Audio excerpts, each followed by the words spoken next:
தமிழ் கதை ஆமையும் இரண்டு வாத்துக்களும். அது ஒரு அழகிய ஏரி. அந்த ஏரியில் அழகிய ஆமை ஒன்று தனது இரண்டு வாத்து நண்பர்களுடன் வாழ்ந்து வந்தது. தினமும் அந்த இரு வாத்துகளை ஆமை சந்திப்பது வழக்கம். ஒரு நாள் அந்த இரண்டு வாத்துகளும் வருத்தத்துடன் காணப்பட்டன. இதை கண்ட ஆமை, "ஏன் இருவரும் வருத்தத்துடன் உள்ளீர்கள்?" என்று கேட்டது.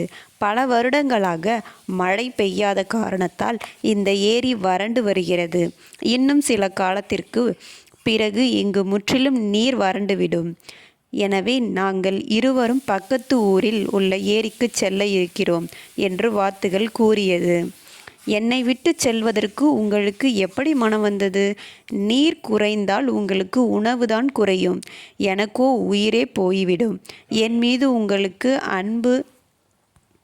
அன்பு இருக்குமானால் என்னையும் அழைத்துச் செல்லுங்கள்" என்று ஆமை கூறியது.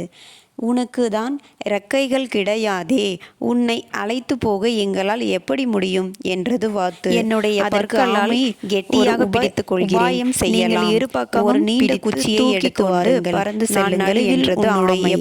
"நாங்கள் உயர பறக்கும்போது நீ வாயை திறந்தால் கீழே விழுந்து இறந்து விடுவாய்" என்று வாத்துகள் கூறியது. "அப்படியானால் பறக்கும்போது நான் வாய் பேசாமல் இருக்கின்றேன்" என்று ஆமை கூறியது.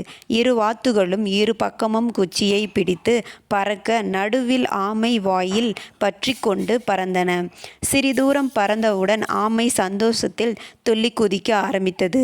இரு வாத்துகளும் ஆமையிடம், "சிறிது நேரம் அமைதியாயிரு, இல்லாவிட்டால் நீ கீழே விழுந்து விடுவாய்" என்று கூறியது.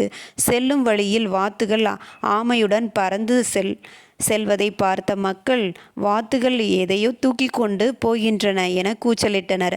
ஆமையின் கெட்ட நேரம் அந்த வார்த்தைகள் அதன் காதில் விழுந்தது. இந்த மக்கள் ஏன் இப்படி கூச்சலிடுகின்றனர் என வாய் திறந்து பேச அது பிடித்திருந்த பிடி விட்டுவிட கீழே விழத் தொடங்கியது.